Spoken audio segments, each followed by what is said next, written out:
起死在这儿吧。 Oke, selamat datang kembali di channel kesayangan kita semua ini. Terima kasih kepada teman-teman yang sudah subscribe dan terus mendukung channel ini. Dukungan kalian sangat berarti dan membuat kami semakin bersemangat menghadirkan alur cerita Donghua dan episode berikutnya. Di episode kali ini kita akan melanjutkan pembahasan alur cerita Donghua yang semakin seru dan penuh kejutan. Jadi pastikan kalian menonton sampai selesai agar tidak melewatkan setiap momen pentingnya. Sebelum kita mulai, jangan lupa like, komen, dan subscribe serta aktifkan lonceng notifikasinya agar tidak ketinggalan video terbaru lainnya, dan langsung saja kita masuk ke alur ceritanya. Jackie Jones.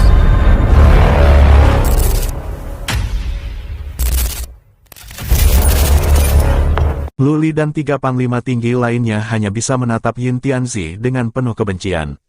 Mereka ingin melawannya, tetapi tidak berdaya. Dasar rubah tua licik. Keempat panglima tinggi sebenarnya hanyalah pejabat tinggi yang mewakili kekuatan istana surgawi di Youdu. Sementara itu, Yin Tianzi adalah penguasa penting istana surgawi yang mengendalikan Mingdu. Ia sudah mencapai alam tahta kaisar, sehingga kekuatannya jauh melampaui mereka berempat. Selama ini, Lu Li dan tiga panglima tinggi lainnya telah mengerahkan banyak kekuatan untuk menangkap Qin Mu, sang putra Dewa Youdu. Mereka bahkan memanggil banyak tokoh kuat Youdu dan berhasil memasukkan Qin Mu ke dalam kuali pembunuh kehidupan untuk dimurnikan. Namun, ketika semuanya hampir selesai, Yin Tianzi tiba-tiba muncul. Hanya dengan 2 serangan, ia membunuh hampir semua tokoh kuat Youdu yang telah mereka kerahkan. Setelah itu, ia tinggal mengambil keuntungan dari hasil kerja keras mereka. Tokoh-tokoh kuat yang terbunuh itu sebenarnya merupakan bawahan langsung keempat panglima tinggi. Sebagian besar dari mereka dulunya adalah tokoh kuat dari istana surgawi. Setelah meninggal, mereka jatuh ke Youdu dan kemudian bergabung dengan pihak keempat panglima tinggi. Walaupun ketika masih hidup mereka pernah mencapai alam tahta kaisar atau alam Lingqiao, setelah mati mereka memiliki banyak kelemahan. Mereka membutuhkan perlindungan keempat panglima tinggi agar bisa bertahan hidup di Youdu. Bagaimanapun, Youdu adalah wilayah Tubo.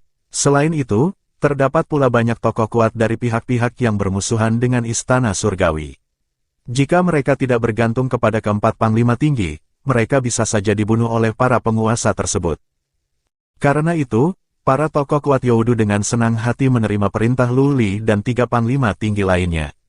Mereka saling membutuhkan. Keempat panglima tinggi memberi mereka perlindungan, sementara mereka membantu mempertahankan kekuatan istana surgawi di Youdu.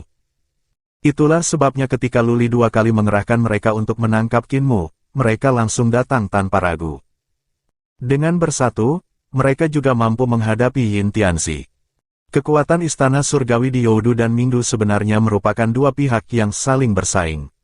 Keduanya memiliki kepentingan besar di Youdu dan selalu berusaha menekan pihak lainnya. Istana surgawi sengaja menempatkan 4 panglima tinggi di Youdu dan pada saat yang sama membangun Mingdu bukan hanya untuk membatasi Tubo. Mereka juga khawatir Yin Tianzi akan berkembang terlalu kuat. Karena itu, istana surgawi justru senang melihat Youdu dan Mingdu terus saling bertarung dan menghambat satu sama lain. Namun, setelah kejadian kali ini, keseimbangan itu mungkin akan berakhir. Hampir seluruh tokoh kuat Youdu yang menjadi bawahan keempat panglima tinggi telah dibunuh oleh Yin Tianzi. Sekarang, mereka hanya memiliki diri mereka sendiri. Jika Yin Tianzi berhasil mendapatkan Qin Mu, sang putra Dewa Youdu, kekuatannya akan meningkat pesat. Ia bahkan bisa menjadi sosok yang setara dengan Tubo. Untuk menarik Yin Tianzi agar membantu menghadapi Tubo, istana surgawi pasti akan memberinya keuntungan yang jauh lebih besar. Dengan demikian, Lu Li dan tiga panglima tinggi lainnya benar-benar mengalami kekalahan telak. Tidak heran dia bisa bertahan hidup sejak awal era Long Han sampai sekarang. Dasar rubah tua licik. Konon, Yin Tianzi tidak pernah mengalami kerugian sepanjang hidupnya. Hati keempat panglima tinggi terasa seperti ditusuk. Semua usaha mereka selama ini hancur dalam sekejap. Pada saat itu, Yin Tianzi akhirnya membuka kuali pembunuh kehidupan. Ia mengangkat jaring pengacau langit yang masih berada di dalamnya. Dari dalam kuali terdengar suara seperti udara yang dilepaskan, lalu aliran kabut hitam menyembur keluar. Lu Li dan yang lainnya langsung tegang. Kuali pembunuh kehidupan adalah harta pembantai yang diberikan istana surgawi kepada mereka. Yin Tianzi belum bisa mengendalikannya. Jika mereka sekarang mengaktifkan kuali tersebut, mungkinkah mereka menggunakan kekuatannya untuk membunuh Yin Tianzi? Namun, mereka juga ragu. Membunuh Yin Tianzi bukan perkara kecil. Jika istana surgawi mengetahui mereka telah membunuhnya, hukuman yang menunggu mereka pasti sangat berat. Bahkan mungkin mereka berempat akan dihukum mati bersama Yin Tianzi. Tiba-tiba Luli melihat tangan Yin Tianzi yang lain. Ia sedang membentuk segel aneh. Jari tengah, telunjuk, dan jari manis ditekuk seperti kepalan, sementara ibu jari dan kelingking berdiri tegak. Keempat panglima tinggi langsung merasakan bahaya. Cahaya gelap yang sebelumnya telah membunuh Yan Qianzong, Gao Tianwang, dan para tokoh kuat lainnya kembali muncul. Cahaya itu berputar mengelilingi mereka. Jelas sekali Yin Tianzi sudah bersiap menghadapi kemungkinan mereka mengaktifkan kuali pembunuh kehidupan. Jika mereka berani menggunakan kuali tersebut, cahaya aneh itu pasti akan membunuh mereka sebelum mereka berhasil membunuh Yin Tianzi. Keempat panglima tinggi hanya bisa menatap cahaya tersebut tanpa berani bergerak. Sementara itu, Yin Tianzi menggenggam jaring pengacau langit dan membungkuk untuk melihat ke dalam kuali. Ia tersenyum. Kekuatan putra Dewa Youdu. Tiba-tiba sebuah jari muncul dari dalam kuali dan langsung menekan dahi Yin Tianzi. Jurusan pedang kesengsaraan, jurus pertama. Yin Tianzi terkejut. Luli dan tiga panglima tinggi lainnya juga ikut terkejut. Dari ujung jari itu, kekuatan pedang pembuka kesengsaraan langsung meledak. Yin Tianzi hanya merasakan cahaya pedang melesat di dalam kepalanya. Cahaya pedang yang sangat terang itu dalam sekejap menembus 7 perbendaharaan ilahinya. Kemudian cahaya tersebut mengikuti jembatan ilahi dan menerobos gerbang selatan langit. Serangannya terus bergerak tanpa hambatan. Cahaya pedang melesat melewati istana langit, menerobos Yao Tai dan Yao Qi. Air Yao Qi langsung meledak menjadi gelombang besar yang menjulang puluhan ribu meter ke udara. Cahaya pedang kemudian menembus platform pemenggalan dewa. Dengan suara ledakan dahsyat, cahaya itu menghantam kota Yujing. Gerbang dan menara kota Yujing langsung hancur berkeping-keping. Satu demi satu istana runtuh dan berubah menjadi puing. Cahaya pedang terus melaju menuju istana Lingqiao. Dalam sekejap, cahaya itu membesar menjadi sangat besar. Ia menerobos pintu istana Lingqiao dan langsung mengarah kepada roh primordial Yin Tianzi yang duduk di atas tahta kaisar. Serangan itu terlihat seolah berlangsung lama, tetapi sebenarnya terjadi dalam waktu yang sangat singkat. Ketika roh primordial Yin Tianzi akhirnya menyadari bahaya, cahaya pedang sudah berada tepat di hadapannya. Ledakan yang mengguncang langit terdengar dari dalam istana surgawi. Gelombang energi mengerikan menyebar ke segala arah dengan istana Lingqiao sebagai pusatnya. Seluruh bangunan di kota Yujing berguncang hebat. Salah satu dari 4 gerbang kota sudah hancur, sementara 3 gerbang lainnya terlempar ke udara akibat benturan dan tidak diketahui jatuh di mana. Gelombang kejut bahkan mengguncang Yao Qi hingga airnya terangkat ke udara.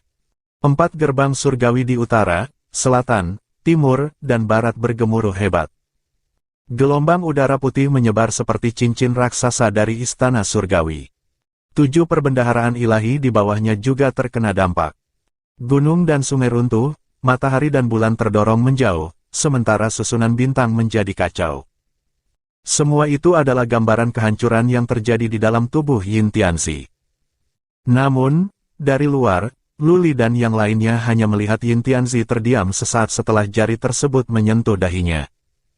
Kemudian, darah menyembur dari belakang kepalanya. Yin Tianzi buru-buru mundur. Pada saat yang sama, dari dalam kuali pembunuh kehidupan tiba-tiba melompat keluar sosok Dewa Iblis berkepala 3 dan berlengan 6. Tubuhnya berputar dengan sangat cepat, seperti budak raksasa yang memiliki ratusan tangan. Suara pukulan bertubi-tubi terdengar tanpa henti.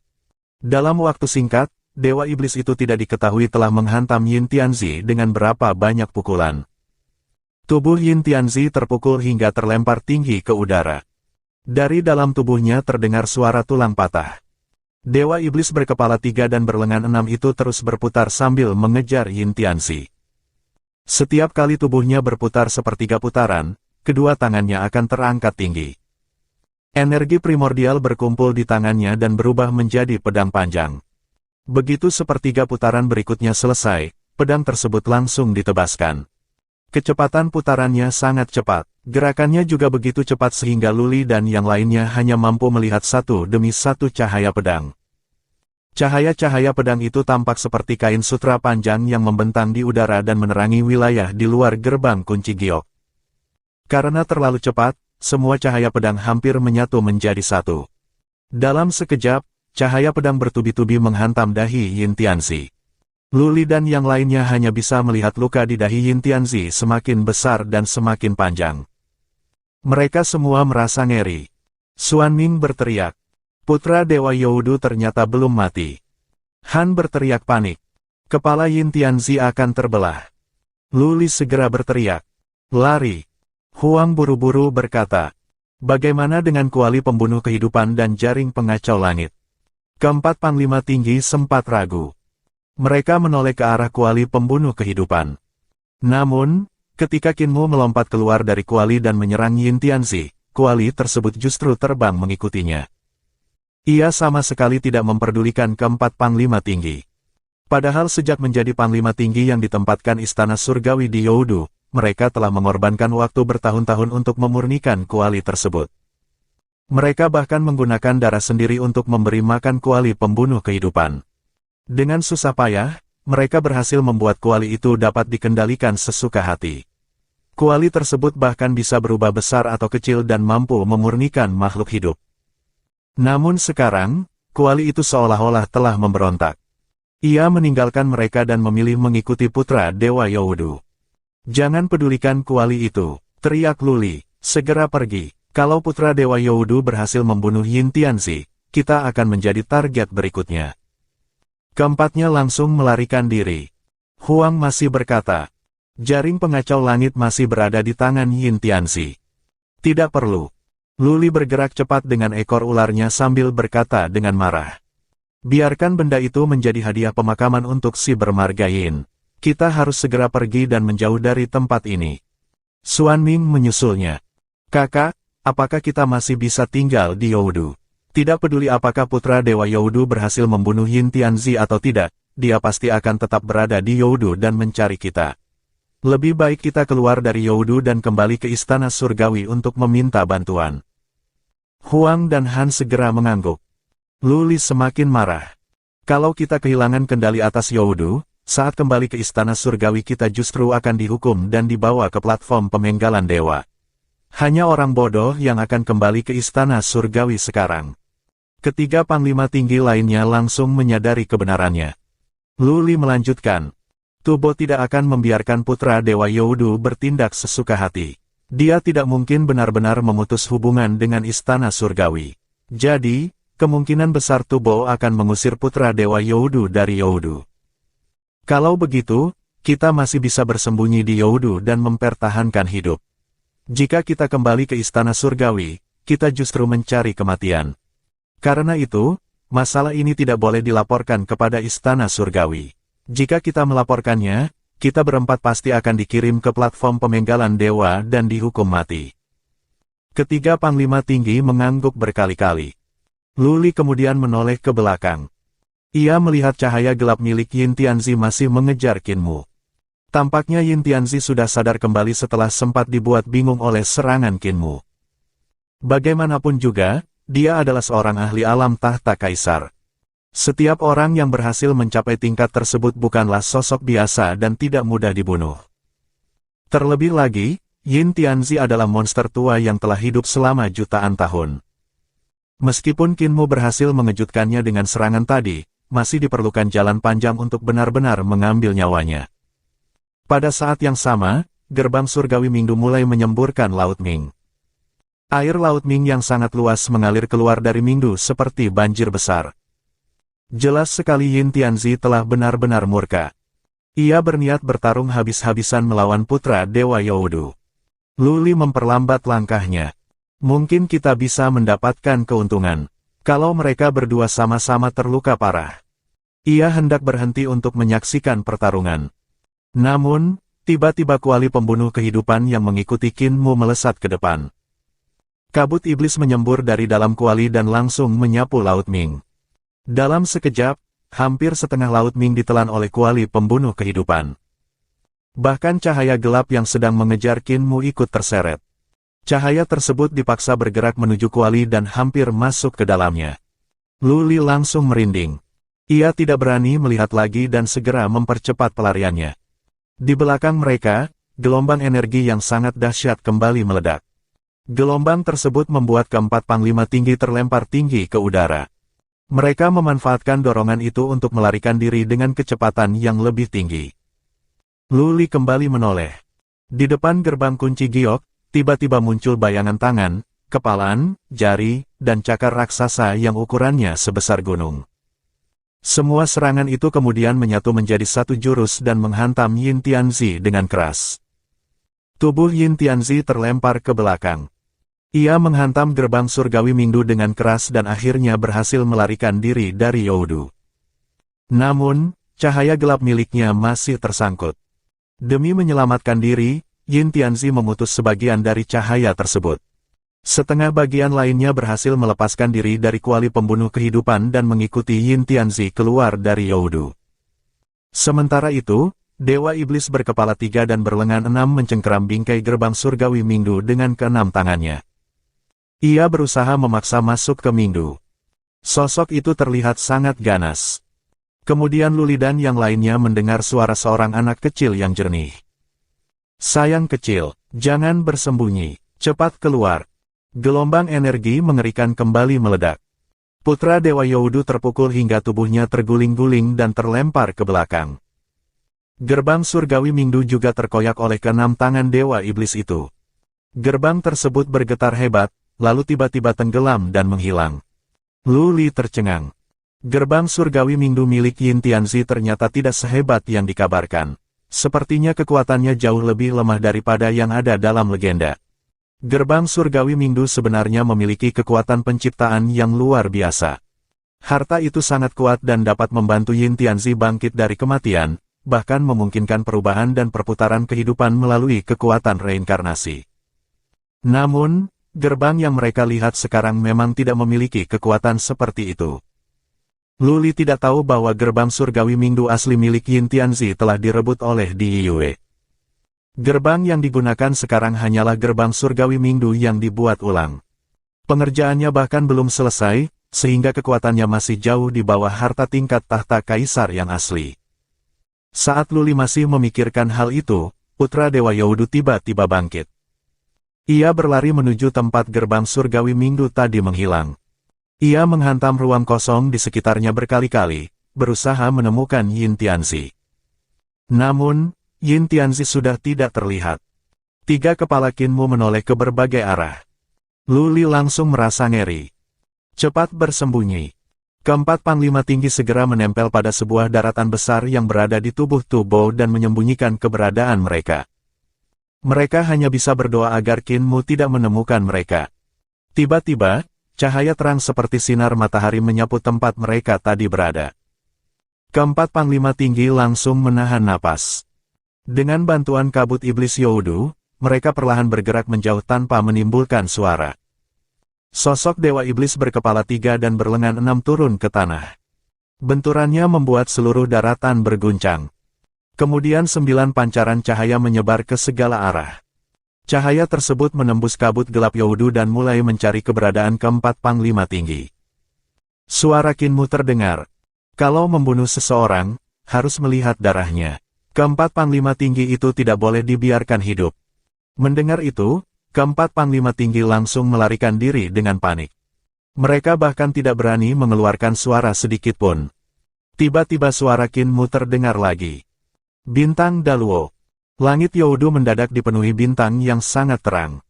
Cahaya bintang menyebar ke segala arah dan menerangi permukaan tanah hingga menjadi putih terang. Keempat panglima tinggi langsung panik. Lu Li berteriak, "Lompat ke sungai lava milik Tubo." Mereka berempat segera melompat ke sungai lava. Begitu tubuh mereka masuk ke dalam lava, sebuah bayangan raksasa melintas di atas langit. Itu adalah Dewa Iblis mengerikan yang sedang memanfaatkan cahaya bintang untuk mencari keberadaan mereka. Keempat panglima tinggi hanya bisa bersembunyi di dalam sungai lava, berharap Qin Mu tidak menemukan mereka. Qin Mu bergerak di langit Youdu seperti Raja Iblis yang terbang di tengah malam. Ia terus mencari dan mengawasi berbagai tempat, tetapi setelah sekian lama, ia tetap tidak menemukan Lu Li dan 3 panglima tinggi lainnya. Youdu terlalu luas, bahkan untuk menyisir seluruh wilayah saja dibutuhkan waktu 1 atau 2 tahun. Apalagi Lu Li dan yang lainnya tentu tidak akan diam di satu tempat menunggu Qin Mu menemukan mereka. Tiba-tiba Qin Fengqing berkata, "Adik, aku sudah lelah. Aku kembali dulu." Setelah mengatakan itu, Qin Fengqing mendadak tidak bergerak lagi. Qin Mu terkejut. Ia langsung merasakan kekuatannya berkurang dengan cepat. Ternyata Qin Fengqing telah kembali ke lautan kesadaran Qin Mu yang tersegel dan dengan sukarela masuk kembali ke dalam segel. Ketika Qin Fengqing kembali ke dalam segel, kuali pembunuh kehidupan juga ikut masuk melalui titik di antara alis Qin Mu. Anehnya, kuali tersebut mengikuti Qin Fengqing sampai ke lautan kesadaran Qin Mu yang tersegel. Qin Mu segera berhenti mencari Lu Li dan yang lainnya. Tanpa bantuan kekuatan Qin Fengqing, kekuatannya kembali seperti semula, yaitu hanya seorang kultivator alam Tianren. Kalau sekarang ia terus mencari Lu Li, bukankah itu sama saja dengan mencari kematian? Namun, Qin Mu merasa heran. Qin Fengqing biasanya sangat membenci segel dan selalu berusaha keluar darinya. Mengapa kali ini dia justru masuk sendiri ke dalam segel, bahkan dengan senang hati? Qin Mu tidak menutup mata ketiganya dengan segel daun willow. Ia mengirim seutas kesadaran ilahi yang tidak bisa dihancurkan ke dalam lautan kesadaran Qin Mu yang tersegel. Di sana, ia melihat bayi berkepala besar itu sedang menghitung tangan dan kaki dari roh-roh primordial para ahli yang disegel di dalam benua tersebut. Ia menghitungnya dengan sangat bersemangat. Qin Mu hanya bisa tertawa geli. Sekarang dia mengerti. Qin Fengqing ternyata masuk kembali ke dalam segel karena sudah memiliki makanan. Selama berada di luar, dia tidak mungkin menemukan makanan bergizi sebanyak yang tersedia di dalam lautan kesadaran Qin Mu yang tersegel. Dasar rakus. Qin Mu menggelengkan kepala. Tujuan Qin Mu kembali ke gerbang kunci Giok Youdu sebenarnya adalah untuk mengambil kapal kertasnya. Tanpa bantuan Qin Fengqing, jika dia harus terbang sendiri dari tempat ini menuju Mata Tubo, mungkin dia membutuhkan waktu lebih dari 10 tahun. Karena itu, mengambil kapal kertas dan menggunakannya untuk kembali akan menghemat banyak waktu. Qin Mu kemudian melihat kuali pembunuh kehidupan milik Tubo. Kuali besar itu ternyata masih mengikuti Qin Fengqing. Namun, Qin Fengqing terlalu sibuk menghitung makanan miliknya sampai sama sekali tidak memperhatikan keberadaan kuali tersebut. Qin Mu berpikir, kuali ini telah menelan hampir setengah Laut Ming. Laut Ming terbentuk dari pasir hitam jiwa. Untuk memurnikan Laut Ming sebesar itu, Yin Tianzi pasti menghabiskan usaha yang sangat besar. Sekarang, semua usahanya bisa dibilang sia-sia. Qin Mu kemudian teringat pada separuh cahaya gelap milik Yin Tianzi yang juga ditelan kuali pembunuh kehidupan. Cahaya itu adalah harta yang dibuat sendiri oleh Yin Tianzi, jadi tentu bukan benda biasa. Namun sekarang, kuali tersebut berada di sisi Qin Fengqing. Sepertinya kuali itu menganggap Qin Fengqing sebagai Tubo, bukan Qin Mu. Qin Mu tiba-tiba menyadari sesuatu. Kalau begitu, wajah-wajah di dalam kuali itu sebenarnya bukan memanggilku, Achou, tetapi memanggil kakakku, Achou. Baru saja ia memikirkan hal itu, kabut iblis mulai keluar dari kuali pembunuh kehidupan. Kabut itu menyebar seperti kegelapan dan menyelimuti Qin Fengqing. Kemudian sebuah wajah muncul dari dalam kabut. Wajah itu menatap lurus kepada bayi berkepala besar tersebut dan berkata dengan suara aneh. Achou. Qin Fengqing meliriknya sebentar lalu menggelengkan kepala. Adikku tidak ada di sini. Aku tadi sudah menghitung sampai berapa. Wajah itu kembali berkata. Achou. Adikku tidak ada di sini. Menyebalkan. Qin Fengqing menjadi marah. Beberapa wajah lain kemudian muncul dari dalam kabut. Mereka semua memanggilnya. Achou. Qin Fengqing semakin kesal. Aku sudah bilang adikku tidak. Tunggu sebentar, kalian memanggilku. Wajah-wajah itu tersenyum dan mengangguk perlahan. Achou. Qin Fengqing langsung berkata. Aku tidak jelek, adikku yang jelek. Mendengar itu, Qin Mu yang berada di dekatnya langsung mencibir. Sebagai seorang kakak, ternyata dia sama sekali tidak sadar diri. Aku sudah tahu sejak awal bahwa wajah-wajah itu bukan memanggilku. Tiba-tiba lelaki tua berjanggut putih yang merupakan wujud dari Tiangong muncul entah dari mana. Ia berkata, "Memang kamu yang mereka panggil. Bocah kecil, ternyata kesadaran ilahimu juga ada di sini." Tiangong menunjuk ke arah Qin Mu. Kesadaran Qin Mu langsung tertarik keluar dan berubah menjadi wujud tubuhnya sendiri. Qin Mu melihat ke sekeliling. Ia melihat Kaisar Cimingci dan seorang dewa berkepala burung dengan tubuh manusia sedang bersembunyi di lautan kesadaran Qin Mu yang tersegel. Keduanya diam-diam memperhatikan keadaan di sana. Qin Mu memperhatikan dewa berkepala burung itu. Dewa burung itu terlihat tidak asing. Qin Mu berpikir sejenak lalu berkata, "Sepertinya aku pernah melihatnya di Istana Surgawi era Longhan. Bukankah dia Dewa Bintang Matahari Agung yang pernah dihajar kakak senior sapi tua?" Avatar Tiangong mengangguk. "Benar, dia adalah Dewa Bintang Matahari Agung. Dia sudah mati sejak lama." Kemudian Tiangong memanggil mereka. "Burung kecil, rekan Daois Kaisar Cimingci, kemarilah. Tenang saja, sekarang dia sudah memiliki makanan, jadi dia tidak akan memakan kalian." Kaisar Cimingci mendekat. Namun, Dewa Bintang Matahari Agung masih tidak berani keluar. Qin Mu tersenyum. "Tenang saja, Dewa Bintang. Kecepatan terbangmu tidak ada tandingannya di dunia. Kakakku tidak akan bisa menangkapmu." Bayi berkepala besar itu melirik Dewa Bintang Matahari Agung. "Bisa, tinggal pegang sayapnya, lalu dia tidak bisa kabur." Dewa Bintang Matahari Agung terdiam sejenak. Akhirnya dia keluar dengan hati-hati, tetapi tubuhnya tetap dalam posisi siap melarikan diri kapan saja. "Aku hanya tertangkap karena lengah dan sayapku kebetulan dipegang. Kalau aku sudah bersiap, tidak ada seorang pun yang bisa menangkapku." Qin Mu bertanya, "Bagaimana Dewa Bintang bisa mati?" Tiangong langsung mencibir. Karena bodoh, dia tahu terlalu banyak, tetapi tidak bisa menjaga mulutnya. Akhirnya dia mati karena kebodohannya sendiri. Qin Mu langsung tertarik. Dewa Bintang Matahari Agung tahu apa sampai bisa mati karena mengetahui terlalu banyak. Bisakah Dewa Bintang menceritakannya? Dewa Bintang Matahari Agung mendengus. "Aku mati justru karena terlalu banyak bicara.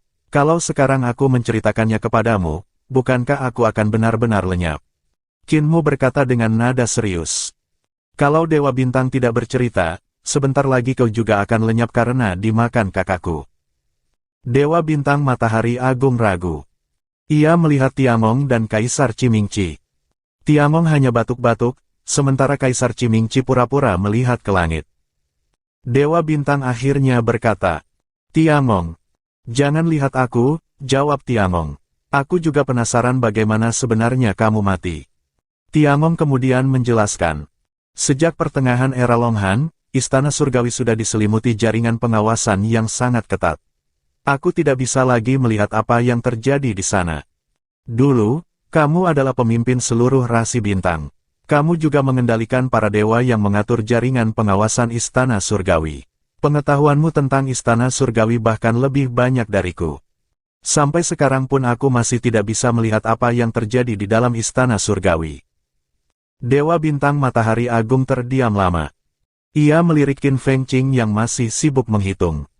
Akhirnya ia memberanikan diri berkata, "Aku sendiri juga tidak tahu rahasia mana yang menyebabkan kematianku. Aku mati ketika perang pecah dan pasukan menyerang Istana Surgawi yang dibangun Yu Tianxun. Saat itu aku sedang maju menyerang. Tiba-tiba seseorang menembakkan anak panah dari belakang. Aku bahkan tidak tahu siapa yang menembakku. Setelah anak panah itu mengenai tubuhku, aku langsung mati." Semua orang terdiam. Qin Mu kemudian bertanya, "Kalau begitu, menurut Dewa Bintang, rahasia apa yang mungkin membuatmu dibunuh dengan anak panah dari belakang?" Dewa Bintang Matahari Agung berpikir sejenak. Bukan masalah kematian Yu Tianxun. Peristiwa itu memang sangat besar, tetapi terlalu banyak rumor yang beredar. Aku memang pernah mengatakan beberapa hal, tetapi semua orang juga membicarakannya. Bukan juga masalah putra mahkota Donggong. Aku tahu banyak hal tentang pengkhianatan Pangeran Wuci, tetapi aku tidak pernah menceritakannya kepada banyak orang. Apakah karena insiden permaisuri diserang? Atau perubahan besar yang terjadi di Yaoji? Atau mungkin peristiwa Tubo membantai istana surgawi? Mungkin justru karena peristiwa Tubo membantai istana surgawi. Aku mengetahui banyak rahasia di balik kejadian itu. Tetapi mungkin juga karena peristiwa tentara Yulin melakukan perjalanan menembus waktu. Oh, benar, ada juga peristiwa reinkarnasi Tiamong. Dalam masalah reinkarnasi Tiamong juga terdapat banyak hal mencurigakan. Qin Mu sampai melongo. Ternyata selama era Longhan pernah terjadi begitu banyak peristiwa besar. Ketika Qin Mu melakukan perjalanan ke awal era Longhan, dia tidak tinggal lama di sana. Dia sama sekali tidak menyangka bahwa setelah itu begitu banyak kejadian menarik terjadi. Semua peristiwa yang disebut Dewa Bintang membuat Qin Mu ingin tahu lebih jauh. Ia berkata, "Kalau begitu, Dewa Bintang, kenapa tidak menceritakan semuanya satu persatu?" Tatapan Qin Mu menjadi penuh rasa ingin tahu. "Ceritakan satu persatu. Oh ya, kamu juga pasti tahu siapa Kaisar Langit yang sekarang, bukan?" Dewa Bintang Matahari Agung ragu-ragu. Ia melirik Tiamong. Masalah reinkarnasi Tiamong ada di dalamnya. Aku tidak berani membicarakannya. Selain itu, aku mati terlalu cepat. Aku juga tidak tahu pihak mana yang akhirnya menang. Avatar Tiamong langsung batuk. Bocah bermarga Qin, Dewa Bintang Matahari Agung tahu terlalu banyak dan akhirnya mati. Kamu juga tahu terlalu banyak. Kalau terus begini, kamu juga akan mati. Sekarang kamu boleh keluar, Tubo masih ingin bertemu denganmu. Tiamong mengibaskan lengan bajunya. Kesadaran Qin Mu langsung terdorong keluar dari lautan kesadaran Qin Mu yang tersegel. Sebelum pergi, Qin Mu samar-samar mendengar suara Tiamong dari belakang. Kalau suatu hari dia bertanya tentang masalah reinkarnasiku, jangan berani-berani mengatakannya. Aku tidak akan membunuhmu, aku hanya akan memurnikanmu sedikit demi sedikit sampai kau berharap mati tetapi tidak bisa mati. Sekarang, ceritakan kepadaku bagaimana sebenarnya peristiwa putra mahkota Donggong itu. Qin Mu mendengus. Ia merasa sedikit kesal. Paling-paling aku tidak mendengarkan masalah reinkarnasi Tiamong. Kenapa dia harus mengusirku? Qin Mu kemudian kembali keluar gerbang kunci giok. Di depan gerbang berdiri dua dewa iblis. Begitu melihat Qin Mu datang, kedua dewa iblis itu langsung gemetar. Mereka bahkan hendak berbalik dan melarikan diri. Qin Mu buru-buru berkata, "Dua Daois, tunggu, aku tidak datang untuk memakan kalian. Aku hanya ingin mengambil kapal kertas milikku. Kapalku masih berada di dalam gerbang. Jadi jangan tutup gerbangnya dulu." Kedua dewa iblis membuka gerbang dengan hati-hati dan bersembunyi di baliknya. Salah satu dari mereka bertanya dengan gugup, "Kau benar-benar tidak akan memakan kami?" Qin Mu tersenyum. "Sejak kapan aku pernah memakan manusia? Aku hanya akan mengambil kapalku lalu pergi." Kedua dewa iblis itu langsung berlari secepat mungkin. Qin Mu datang ke gerbang dan melihat pintunya hanya dibiarkan terbuka sedikit. Ia masuk ke dalam dan mengambil kapal kertas yang diparkir di dekat gerbang. Kemudian ia melihat ke arah kamp pasukan dewa dan iblis. Di sana, banyak dewa dan iblis sudah membentuk barisan dengan rapi dan bersiap menghadapi serangan. Mereka tampaknya sangat takut Qin Mu akan kembali mengamuk. Namun, meskipun sudah membentuk barisan, kaki mereka tetap gemetar dan wajah mereka terlihat tegang. Jelas sekali mereka sama sekali tidak percaya diri. Qin Mu melihat ke arah kamp. Ia tidak menemukan manusia pohon yang merupakan wujud ayahnya, Qin Hansen. Hatinya sedikit kecewa. Ia kemudian menghadap kamp dan membungkuk dalam-dalam. "Selamat tinggal." Qin Mu terus membungkuk cukup lama tanpa segera berdiri. Pasukan dewa dan iblis langsung terdiam. Mereka tidak menyangka putra Dewa Youdu justru memberi hormat kepada mereka. Banyak dewa dan iblis buru-buru membalas hormat. Dalam hati mereka berpikir, putra Dewa Youdu memberi hormat kepada kami. Apakah matahari akan terbit di Youdu? Qin Mu akhirnya berdiri. Ia kembali melihat hutan prasasti sebelum berbalik dan meninggalkan tempat itu. Ayah dan ibunya sekarang berada di sini. Setelah mengetahui hal itu, hati Qin Mu yang selama ini terus mengembara akhirnya merasa tenang. Ia tidak perlu lagi khawatir tentang mereka. Qin Mu kemudian keluar dari gerbang dan duduk di bagian depan kapal kertas. Kapal itu perlahan terangkat dan mulai bergerak menuju mata Tubo. Setelah melakukan perjalanan cukup lama, kapal kertas akhirnya tiba di mata Tubo. Kapal itu masuk ke dalam mata raksasa yang bercahaya tersebut dan turun di depan aula suci. Sebelum Kinmu sempat turun dari kapal, lelaki tua utusan dari Youdu Tianqi Renseng sudah berteriak keras. Mu Tianzun, masalahmu sudah terbongkar. Kau mencuri kapal kertasku, menerobos gerbang kunci giok, dan membunuh begitu banyak dewa iblis. Kinmu langsung menjawab. Aku mengakui kesalahanku. Aku juga membawa Yu Tianzun. Utusan dari Youdu Tianqi Renseng langsung terdiam. Semua kalimat yang sudah dipersiapkannya untuk memarahi Kinmu mendadak tidak bisa digunakan. Rasanya seperti dia sudah mengumpulkan tenaga untuk memukul, tetapi pukulannya justru mengenai udara kosong. Pada saat itu, Tubo yang tubuhnya diselimuti api karma keluar dari aula suci dan berdiri di depan pintu. Ia berkata, dia orang pintar, dia mengerti apa yang sebenarnya terjadi. Kinmu berkata dengan serius. Aku memang tidak terlalu pintar, tetapi aku bisa memahami maksud yang tersirat. Tubo membiarkanku pergi menemui ibuku.